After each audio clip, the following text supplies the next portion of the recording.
tonight to the fentanyl crisis gripping the state of Florida. Over this past weekend, one Panhandle County saw 19 overdoses. 9 of those people died. And tonight, Capitol reporter Forrest Saunders with how the state is now responding.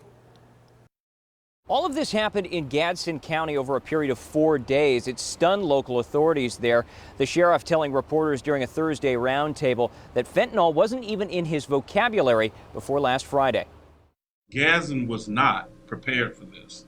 I mean, it hit us like a ton of bricks. Local authorities Thursday still reeling from that weekend fentanyl poisoning that looks to have played a role in the death of at least 9 in Gadsden County. We're searching for answers. The investigation now underway, but this mass poisoning is just the latest incident in a growing problem across the Sunshine State.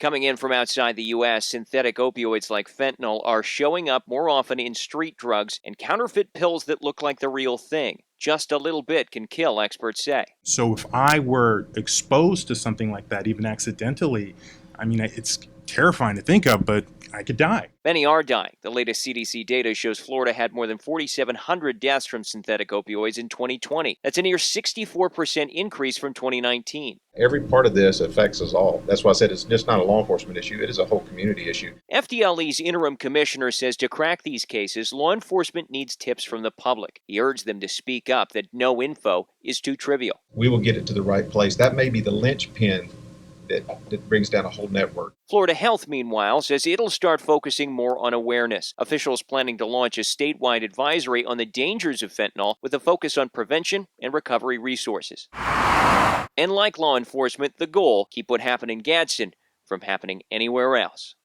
Now, lawmakers did take some legislative action during the last session on opioid abuse. They approved HB 95, which increases penalties for things like trafficking fentanyl. But critics, however, they worry that it doesn't do enough to address core issues like addiction. That's the latest out here at the Capitol. I'm Forrest Saunders reporting.